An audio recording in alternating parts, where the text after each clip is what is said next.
आज से हम रिएक्ट जेएस की क्लास स्टार्ट करने वाले हैं। तो सबसे पहले हम समझते हैं रिएक्ट जेएस क्या होता है। उससे पहले हम समझते हैं हमें रिएक्ट जेएस सीखना क्यों है और हमें प्रोग्रामिंग सीखने की नीड क्यों पड़ती है। तो सबसे पहले क्वेश्चन आता है, हमें प्रोग्रामिंग सीखने की नीड क्यों है। काश ऐसा पॉसिबल होता ना कि आप अपनी लैंग्वेज में हिंदी या इंग्लिश में लैपटॉप को कुछ कमांड देते और वो आपका काम कर देता, कितना मजा आता। लेकिन अभी ये पॉसिबल है नहीं। मे बी आने वाले कुछ टाइमों में एआई इतना टॉप पे चल रहा है, आर्टिफिशियल इंटेलिजेंस इतना टॉप पे चल रहा है, आने वाले टाइम में पॉसिबल हो, लेकिन अभी के लिए पॉसिबल नहीं है। क्योंकि हमारा सिस्टम जो है, लैपटॉप है, वो हमारी लैंग्वेज नहीं समझता। वो सिर्फ जीरो और वन समझता है। जीरो और वन को बोलता है बाइनरी नंबर। और किसी भी ह्यूमन के लिए जीरो और वन के फॉर्म में इतने सारे कोड को याद कर पाना बहुत ज़्यादा टफ काम है। इसलिए हम किसकी हेल्प लेते हैं? प्रोग्रामिंग की। अब मेरे माइंड में क्वेश्चन आता है कि हमारे सिस्टम को जीरो और वन ही क्यों समझ आता है, कोई अनदर नंबर क्यों नहीं? जैसे 2 5 7 कोई और क्यों नहीं, जीरो और वन ही क्यों? रीज़न इसका सिंपल सा है। हमारे सिस्टम पीसी ये सब किससे चलते हैं? इलेक्ट्रिसिटी से। तो जब हमारे सिस्टम में किसी सर्किट से इलेक्ट्रिसिटी पास होती है उसे बोलते हैं वन। जब इलेक्ट्रिसिटी पास होना बंद हो जाती है तो उसे बोलते हैं जीरो। तो यहाँ से आया जीरो और वन का कॉन्सेप्ट। इतना क्लियर?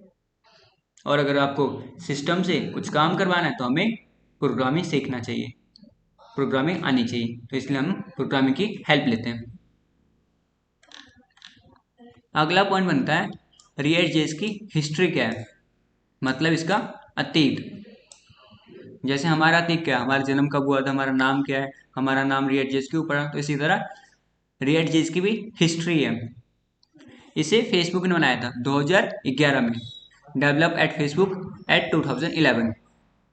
ये 2011 में बना था। इसे फेसबुक ने बनाया था। सबसे मेन क्वेश्चन आता है जो फ्रेशर से पूछते ही पूछते हैं, what is react JS? React JS क्या है? तो रिएक्ट जेएस लाइब्रेरी है। किसकी? जावा स्क्रिप्ट की। React JS is a library of Java script.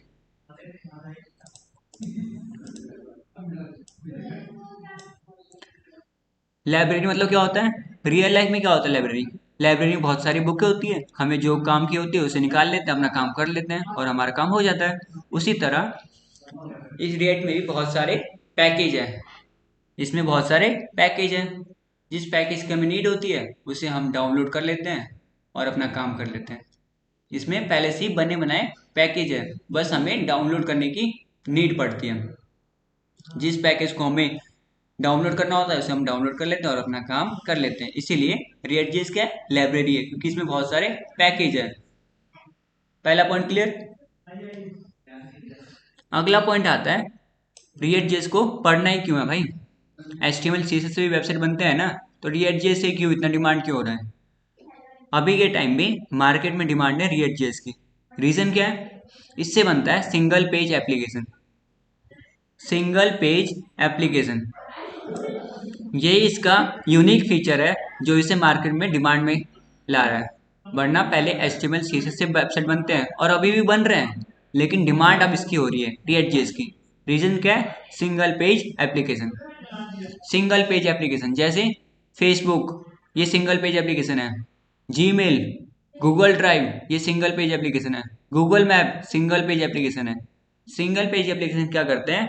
बिना रीलोड के, बिना रिफ्रेश के कंटेंट को अपडेट कर देते हैं। बिना रीलोड के, बिना रिफ्रेश के हमारे कंटेंट को हमारे पेज पे अपडेट कर देते हैं। समझे? Single page application update the content without reloading और रिफ्रेशिंग द पेज। इससे बेनिफिट क्या होता है? हमारी वेबसाइट पे वर्कलोड कम पड़ता है, हमारी वेबसाइट की परफॉर्मेंस इंक्रीज होती है। इसीलिए रिएक्ट जेएस पे आजकल प्रोजेक्ट बनाए जा रहे हैं, इसकी डिमांड बढ़ती जा रही है। रीजन क्या है? Single page application. अगला पॉइंट क्या है? डेवलप एट फेसबुक इन 2011। इसे फेसबुक ने बनाया था 2011 में। ये मैंने बता दिया कि इसका फादर कौन है? फेसबुक। और कब बना फादर? 2011 में, क्योंकि रिएक्ट जेएस का जन्म हुआ था 2011 में। इतना क्लियर? अगला मेन पॉइंट है जो React.js का मेन फीचर है, React.js based on virtual DOM. Virtual DOM पे बेस है। डोम मतलब क्या होता है? Document object model. जब भी एक ब्राउज़र एक वेबसाइट को लोड करता है तो ब्राउज़र उसका डोम बना लेता है। When a web page load, browser create a DOM of the web page. DOM की हेल्प से हम HTML को चेंज करते हैं, CSS को चेंज करते हैं और जावास्क्रिप्ट में लॉजिक परफॉर्म कर देते हैं। ये हमने JS में सीखा था। ये वर्चुअल डोम क्या होता है? वर्चुअल मतलब कॉपी, उसका डुप्लीकेट। ये वर्चुअल डोम पे काम करता है। जैसे देखो, ये मेरे पास एक डोम की इमेज है। इसमें एक रियल डोम है, दूसरा वर्चुअल डोम। रियल का डुप्लीकेट होता है वर्चुअल, मतलब सेम सेम दिखने वाला लेकिन रियल नहीं होता, उसका कॉपी होता है। रियल डोम में क्या प्रॉब्लम होती है? अगर मुझे इस वाले कंपोनेंट में, इस वाले पार्ट में कुछ अपडेट करना है, इस वाले पार्ट में कुछ अपडेट करना है, तो हमारा डोम जो होता है अपडेट के बाद पूरे डोम को रीलोड करता है, पूरे पेज को रिफ्रेश करके रीलोड करता है। लेकिन वर्चुअल डोम में ऐसा नहीं होता। उसमें क्या होता है, अगर आपको इसमें कुछ अपडेट करना है तो अपडेट के बाद सिर्फ इसे ही रीलोड करेगा, बाकी सबको रीलोड नहीं करेगा। इससे क्या होगा? वेबसाइट की परफॉर्मेंस इंक्रीज होगी, वेबसाइट पे लोड कम होगा। तो इसलिए ये मार्केट में डिमांड इसकी ज़्यादा है।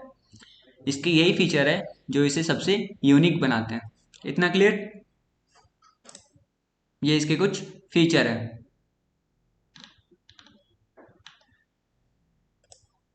अगला हमारा, इसके लिए हमें एक सेटअप तैयार करना होता है। जैसे मैं बोलूँ आपको एक घर में रहना है, जैसे मैं बोलूँ मुझे एक घर में रहना है, ठीक है?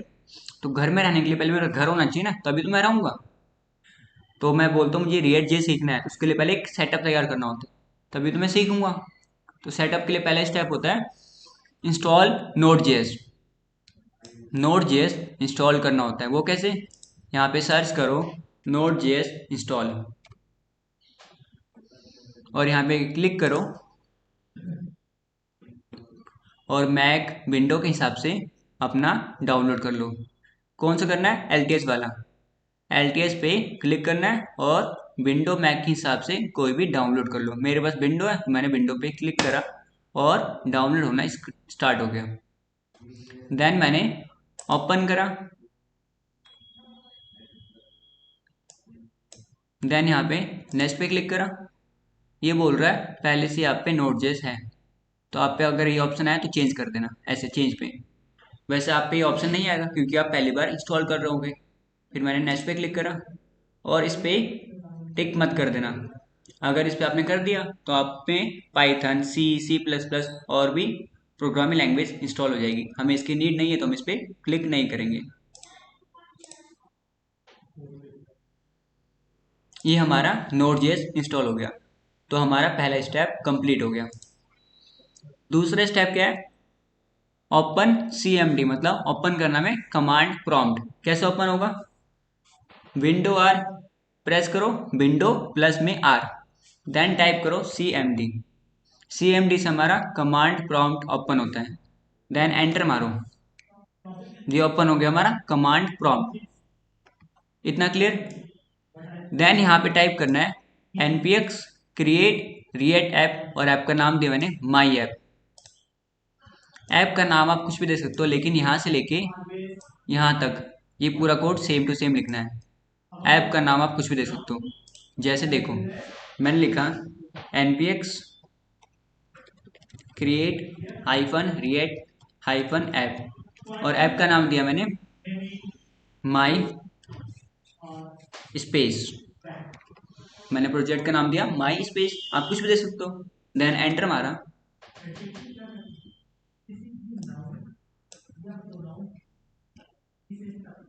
हमारा रिएक्ट जेस इंस्टॉल होना स्टार्ट हो गया। ये आपके नेटवर्क की स्पीड पे डिपेंड करता है कितना टाइम लेगा, क्योंकि इसमें बहुत सारे पैकेज होते हैं।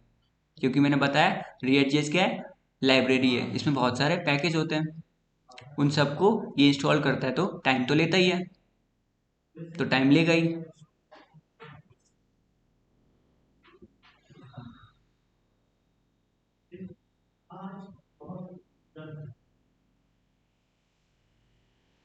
और जब तक इंस्टॉल ना हो इसे क्लोज मत कर देना, ये इंस्टॉल होने में टाइम लेता है। इतना क्लियर? वेट करना पड़ता है जब इंस्टॉल होता है तो। आप एक कोडर बन रहे हो तो आप में पेशेंट होना चाहिए, समझे? वरना कोडर में तो बहुत सारे प्रॉब्लम आती है ना। जैसे एक कोड लिखा, उसमें कभी एरर आ गया, आप में पेशेंट नहीं है तो आपने वहीं पे छोड़ दिया उसे, वो कभी होगा ही नहीं सॉल्व। इसलिए आप में पेशेंट होना चाहिए, तभी को आप उसकी प्रॉब्लम को सॉल्यूशन ढूंढ पाओगे।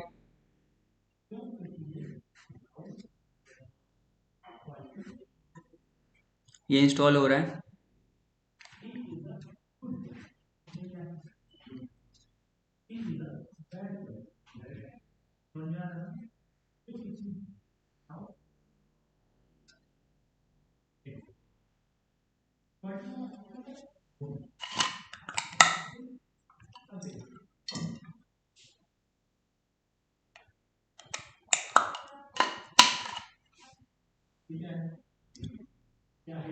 इतनी देर में किसी को चाय पीना पी लो, मैंने पानी पी लिया। पीना है तो पी लो, टाइम लेता है इंस्टॉल होने में।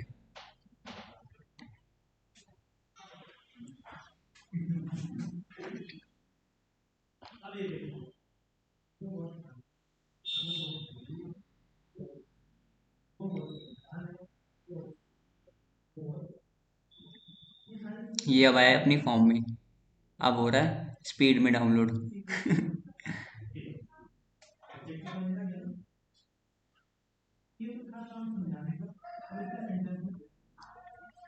अब इंस्टॉल हो रहा है डिपेंडेंसी। अगर किसी में इंस्टॉल होना स्टार्ट नहीं हुआ, कोई एरर आ गया, तो क्या टाइप करना है? npm install -g npm @latest। अगर किसी में इस कोड को लिखने के बाद डाउनलोड होना स्टार्ट नहीं हुआ, कोई एरर आ गया, तो आपको ये लिखना है npm install -g npm @latest। ये लिखने के बाद आपको एंटर मारना है। उसके बाद फिर आपको दोबारा से ये कोड लिखना है, आपका डाउनलोड होना स्टार्ट हो जाएगा। अगर किसी में प्रॉब्लम हुई तो, नहीं हुई तो सिंपल रहने देना, कोई छेड़छानी मत करना, ठीक है? अगर कोई प्रॉब्लम हो तो ये वाला कोड लिख देना npm install -g npm @latest। इससे क्या होता है, हमारा npm का लेटेस्ट वर्जन इंस्टॉल हो जाता है। अगर किसी में प्रॉब्लम आए तो ये टाइप कर दो, फिर उसके बाद ये वाला कोड पूरा।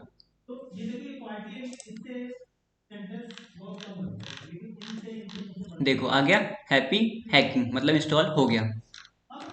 इंटरव्यू में आपसे क्वेश्चन पूछते हैं, जब आप रिएक्ट जेएस को इंस्टॉल करते हैं तो क्या क्या इंस्टॉल होता है? सबसे पहले रिएक्ट, फिर डॉम, स्क्रिप्ट, फिर सीआरए टेम्पलेट। इसकी आप फोटो ले लो, स्क्रीनशॉट ले लो या नोट्स बना लो, इसे कहीं पे लिख लो। इंटरव्यू में बहुत पूछते हैं इससे, फ्रेशर से तो बहुत ही ज़्यादा। React, React DOM, React script और सीआरए टेम्पलेट। जब भी हम इंस्टॉल करते हैं रिएक्ट को तो ये सारी फाइल इंस्टॉल होती हैं। इसके बाद हमें क्या करना है? सीडी, सीडी फिर फाइल का नाम। मैंने डाला सीडी और मेरे फाइल का नाम क्या था? माई स्पेस। आपके फाइल का जहाँ जो नाम होगा वही डालना, सेम कॉपी मत कर लेना। अगर सेम डाला तो सेम कॉपी कर लो, नहीं तो दूसरा नाम डालना जो आपने डाला है। मैंने डाला था सी डी माई स्पेस, तो सी डी से अपने फाइल में और फाइल का नाम, एंटर मारा। देन यहाँ पे लिखो npm स्टार्ट। ये हमारा रिएक्ट जेएस स्टार्ट हो गया।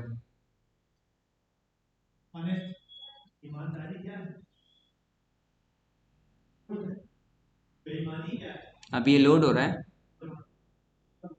ये हो गया पूरा लोड। बाय डिफॉल्ट हमारा रिएक्ट जेएस ऐसा इंस्टॉल होता है, पहली बार ऐसा दिखाई देता है। इतना क्लियर? इतना हो गया सबका, मैंने यहाँ से कर दिया क्लोज। हमारा सेटअप हो गया। लास्ट स्टेप क्या था? npm स्टार्ट, हमने कंप्लीट कर दिया। अब हम जाते हैं अपने फाइल में।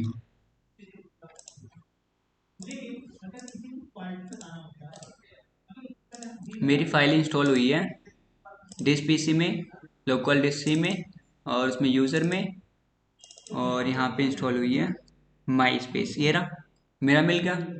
देन इसे ओपन करो और यहाँ पे टाइप करो cmd, हमारा कमांड प्रॉम्प्ट ओपन हो गया।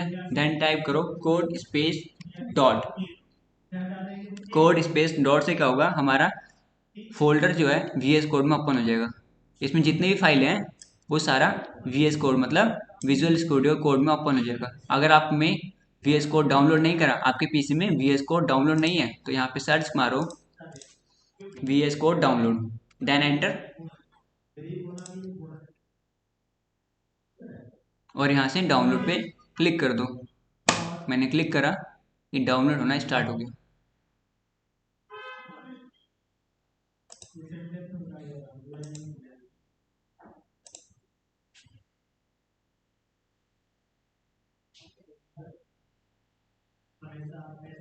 ओपन फाइल,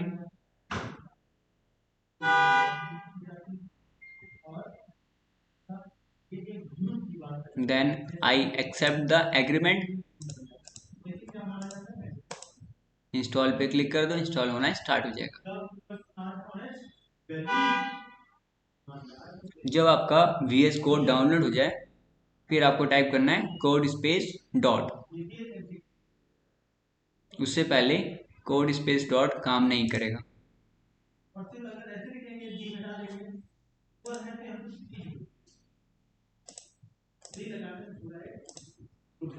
ये मेरी फाइल है माई स्पेस के नाम से, मैंने यहाँ पे टाइप करा cmd, देन टाइप करा कोड स्पेस डॉट।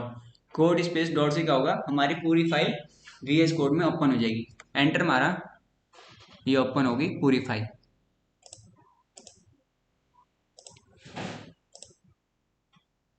इसमें क्या क्या है, package dot JSON, package hyphen lock dot JSON, SRC, public और नोड हाइफन मॉड्यूल। ये इसमें पहले से ही कुछ फाइल बनी होती है। इन सब का पहले हम मतलब समझ लेते हैं।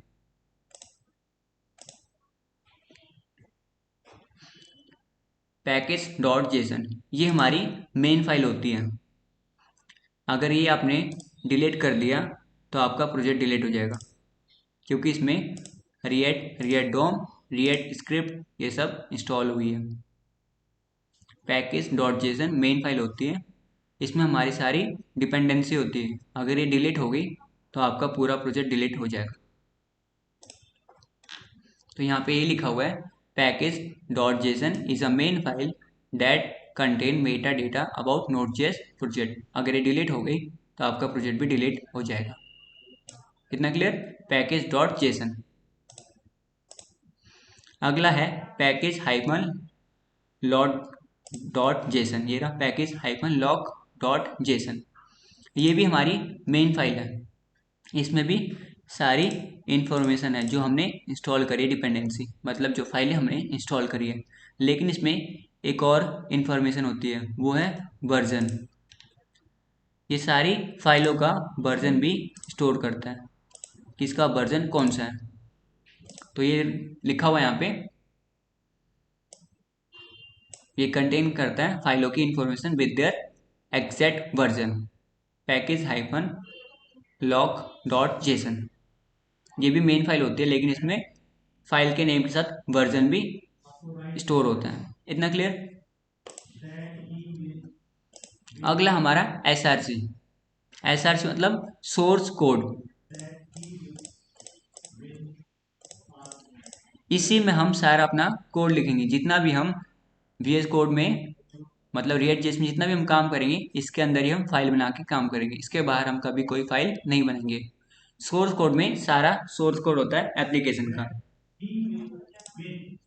SRC folder contain all source code of the application.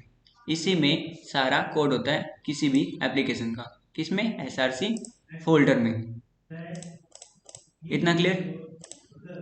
अगला हमारा पब्लिक फोल्डर। पब्लिक का मतलब क्या होता है, सबके लिए। तो ये वाले फोल्डर सबके लिए है, जो हमें ब्राउजर पे दिखानी है। तो हमें क्या दिखाना होता है, एक HTML की फाइल और ये आइकन, ये भी दिख रहा था हमें, ये लोगो भी दिखाई दे रहा था हमें, ये भी लोगो है। इसके अंदर वो चीज़ आती है जो आपको यूज़र को दिखानी है। इसमें आप अपनी सेंसिटिव इंफॉर्मेशन नहीं डालते, जैसे पासवर्ड, मेल आईडी, कुछ ऐसी चीज़ें यहाँ पे स्टोर नहीं करते जो आपको यूज़र को नहीं दिखाना। इसमें वो वाली चीज़ आती है जो आपको यूज़र को दिखाना है, जो पब्लिक के लिए है। इतना क्लियर?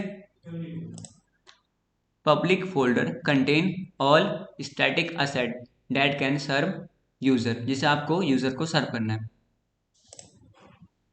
ये हमारा नोड हाइपन मॉड्यूल, ये हमारे सारे डिपेंडेंसी है, ये हमारे सारे फाइल है। इससे आप चाहो तो इंडिविजुअल भी इंस्टॉल कर सकते हो, 1 बाय 1 भी कर सकते हो, लेकिन इतने सारे नाम किसी को याद नहीं होते। तो हम किसकी हेल्प लेते हैं? एनपीएम की। एनपीएम से क्या करते हैं? ये सारी डिपेंडेंसी अपने आप इंस्टॉल हो जाती है। NPM use to manage dependency. जितने भी हमारी डिपेंडेंसी मतलब फाइल इंस्टॉल हुई है उन सबको हम एनपीएम से इंस्टॉल कर लेते हैं। ये था फाइलों का मतलब।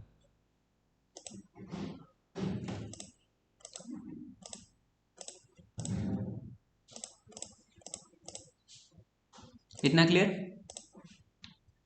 अब मैं क्या करता हूँ, यहाँ पे जाओ, ये दिख रहा है टर्मिनल, यहाँ पे क्लिक करो और न्यू पे क्लिक करो और यहाँ पे लिखो npm स्टार्ट।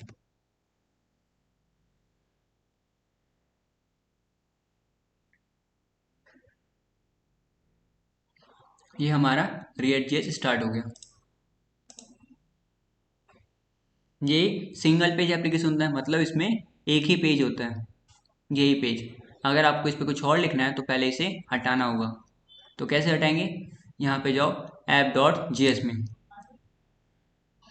ये वाली फाइल जो है app.js, ये मेन फाइल होती है, यही रिस्पॉन्सिबल होती है जितने भी हम कंपोनेंट बनाएंगे, जितने भी फाइलें बनाएंगे उसको वेब पेज पे दिखाने के लिए। तो मैं इसे डिलीट करता हूँ, हेडर सेलेक्ट करा पूरा और डिलीट कर दिया, सेव मारा, यहाँ से गायब हो गया। अब हम यहाँ पे अपना कोड लिखेंगे। फाइल का मतलब बता दिया मैंने। अगला टॉपिक हमारा कंपोनेंट।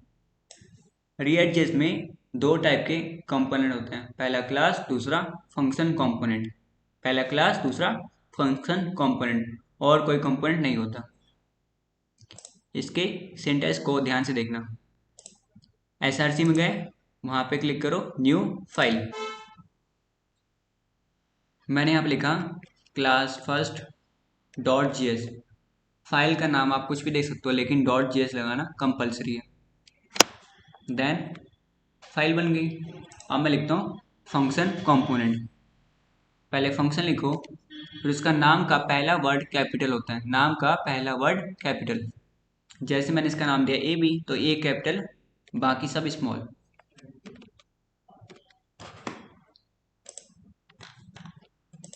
देन हमें रिटर्न करना होता है। ये इसका सिंटैक्स है जो आपको याद करना होगा, लिख लिख के समझ जाओगे। फिर हमें करना होता है एक्सपोर्ट डिफ़ॉल्ट। ये किस लिए? इससे क्या होता है, हमने कंपोनेंट को एक बार बनाया, उसे आप मल्टीपल टाइम यूज़ कर सकते हो, इसलिए हम लिखा एक्सपोर्ट डिफ़ॉल्ट, कि आपने एक बार बना लिया, आप उसे मल्टीपल टाइम यूज़ कर सकते हो। किसे करना है डिफ़ॉल्ट मोड में एक्सपोर्ट? तो मैंने लिखा ए बी को, उसके नेम को लिख दिया। इतना क्लियर? फिर मैं अब लिखता हूँ H1। H1 मतलब हेडिंग।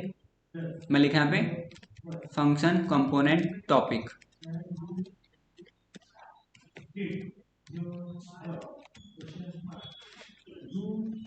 सेव मारा, वेबसाइट पे नहीं आए, देखो नहीं आया। क्यों? क्योंकि हमने इसे इंपोर्ट नहीं करा। React.js में फाइल को बनाने के बाद हमें इंपोर्ट करना होता है, कहाँ पे? app.js में। तो हमने ab को कॉपी करा और हम गए app.js में, ये रहा app.js। यहाँ पे आगे हमें यहाँ पे इंपोर्ट करना होता है। इंपोर्ट कर दो किसे? ab को। फ्रॉम मतलब फाइल का नाम, डॉट स्लैश से अपनी फाइल में एंटर हुए। इसमें बहुत सारे फाइल है, हमारी क्लास फर्स्ट थी, सेलेक्ट कर लिया, सेव मारा, अभी भी नहीं आया। उसके बाद हमें यहाँ पे कॉल करना होता है। मैं लिखा ए बी, आ गया हमारा फंक्शन कंपोनेंट टॉपिक। ये होता है फंक्शन कंपोनेंट, ऐसे बनता है। फिर इसके अंदर मैं देता हूँ एक पी टैग मतलब पैराग्राफ। इसमें लिखा मैंने this is a simple paragraph. Save मारा, ये आ गया। बस हमें एक बार इंपोर्ट करने की नीड होती है, एक बार, उसके बाद आपको इंपोर्ट नहीं करना पड़ता। अब मैं लिखता हूँ H4 this is a heading 4। Save मारा, आ गया। ये होता है फंक्शन कंपोनेंट। अगली क्या थी? Class component. क्लास कंपोनेंट, इसका पहले सिंटेक्स देखो। सबसे पहले मैंने एक फाइल बनाई, SRC में गया और यहाँ पे गया न्यू फाइल पे। मैं लिखा क्लास कंपोनेंट, मैंने फाइल का नाम दिया और .js लगाना मेन है। इसमें क्या होता है, इसका सिंटेक्स थोड़ा सा मुश्किल है, देखने में लगता है, लेकिन समझ जाओगे। पहले क्लास लिखो, फिर इसका नाम दिया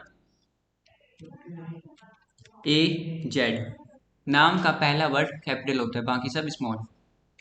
फिर हमें लिखना होता है स्टैंड, फिर रिएक्ट डॉट कंपोनेंट, उसके बाद कर्ली ब्रैकेट।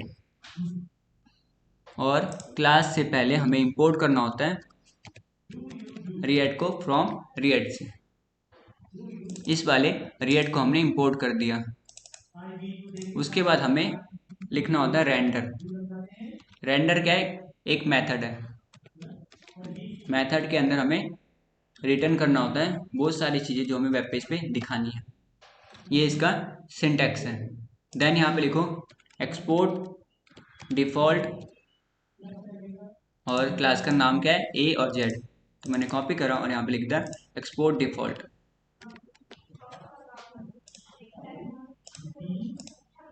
अब मैं यहाँ पे लिखता हूँ H3 में this is a class component topic. Save मारा, आउटपुट नहीं आया। क्यों? क्योंकि हमने इसे इंपोर्ट नहीं करा। app.js में फिर से गए और यहाँ पे करा इंपोर्ट AZ को फ्रॉम मतलब से में फाइल का नाम। फाइल का नाम क्या है? Class component. और मैं यहाँ पे से कॉल करता हूँ, आ गया this is a class component. ये इसका सिंटैक्स होता है। इसे आप 2-3 बार करोगे समझ जाओगे। अब मैं लिखता हूँ यहाँ पे H4 this is a heading 4। आ गया। बस आपको एक बार इंपोर्ट करने की नीड होती है। इंपोर्ट कर दिया, फिर आपको दोबारा इंपोर्ट करने की नीड नहीं पड़ती। ये होता है दो टाइप के कंपोनेंट, क्लास और फंक्शन कंपोनेंट। इतना क्लियर? ये इसके सिंटैक्स है जो आपको 2-3 बार प्रैक्टिस करना होगा तो आपको आ जाएगा।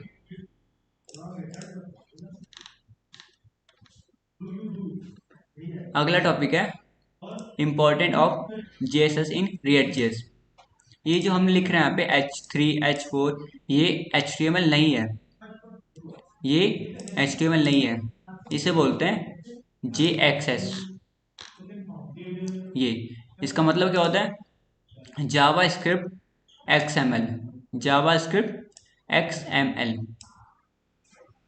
इसकी मदद से हम अपने रिएक्ट जेएस में HTML को लिख पा रहे हैं और उसे हम वेबसाइट पे दिखा पा रहे हैं। किसकी हेल्प से? जे जावास्क्रिप्ट XML। जेएस मतलब जावास्क्रिप्ट, एक्स का मतलब होता है XML। ये HTML की तरह दिखाई देता है लेकिन ये HTML नहीं होता। और जो हमारा ब्राउज़र है वो XML को नहीं समझ पाता, वो सिर्फ HTML CSS और जावास्क्रिप्ट को समझता है। तो आउटपुट कैसा आता है? With the help of Babel. Babel क्या एक ट्रांसपाइलर है। क्या एक ट्रांसपाइलर? ट्रांसपाइलर क्या करता है? एक कोड को दूसरे कोड में कन्वर्ट कर देता है। ट्रांसपाइलर, बेबल एक ट्रांसपाइलर है जो कन्वर्ट कर देता है JXS को इनटू में जावास्क्रिप्ट में। समझे? ये जो जावा स्क्रिप्ट HTML है, इसे जावा स्क्रिप्ट में कन्वर्ट कर देता है कौन? बेबल। और बेबल का एक ट्रांसपाइलर है। इस तरह से हमारा react JS web page site पे दिखता है, वेब पेज पे दिखाई देता है। आज के लिए इतना ही। Thank you.